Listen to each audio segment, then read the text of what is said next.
최근 이낙연 전 국무총리가 이재명 대통령을 향해 한국의 민주주의, 경제, 대외관계가 심각한 위기에 빠졌다고 경고했습니다.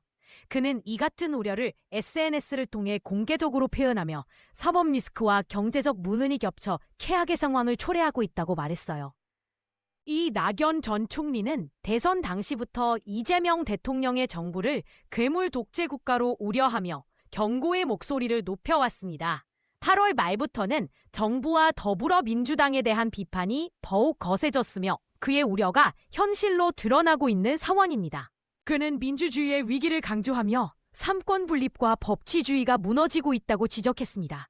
특히 최근 대통령의 형사재판이 중지된 것과 법원의 다수 해석 뒤집기를 언급하며 사법 리스크가 증가하고 있다고 밝혔어요. 이낙연은 이러한 상황에서 개인의 법적 문제들이 국가적인 리스크로 번지고 있다고 경고했습니다. 공직사회의 도덕성이 저하되고 언론이 위축되는 등 민간의 불안감도 고조되고 있다는 점을 강조했죠. 또한 경제 위기에 대해 말하며 한국의 물가 상승과 청년 실업이 심각한 수준에 이르렀다고 경고했습니다. 특히 대미 수출이 급감하고 대미 투자액이 내년 예산 규모와 맞먹는 방대한 금액에 달한다는 점도 지적했어요. 그는 결국 국내 산업과 고용이 흔들리는 상황 속에서 빚내서 돈을 뿌리는 정책이 두드러져 국가 부채는 급증하고 있다고 우려했습니다. 이는 미래 세대에게 엄청난 부담이 될 수 있음을 강조했습니다. 이낙연은 대외관계 위기도 간과할 수 없다고 말했습니다. 한미동맹의 불신이 경제적으로 큰 부담이 되고 있으며 중국, 러시아, 북한의 연대가 한반도 정세에 미치는 영향도 주목해야 한다고 덧붙였죠.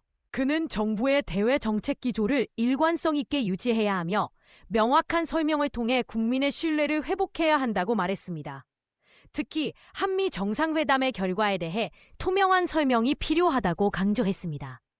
이낙연 전 총리는 표변과 무능이 겹치면 최악의 상황이 올 수 있다고 경고하며 모든 국민이 이 문제를 심각하게 받아들여야 한다고 주장했습니다.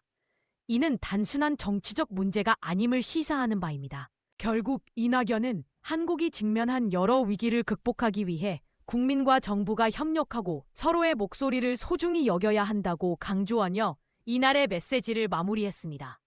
미래 세대를 위한 지혜로운 선택이 필요하다는 점을 상기시켰죠.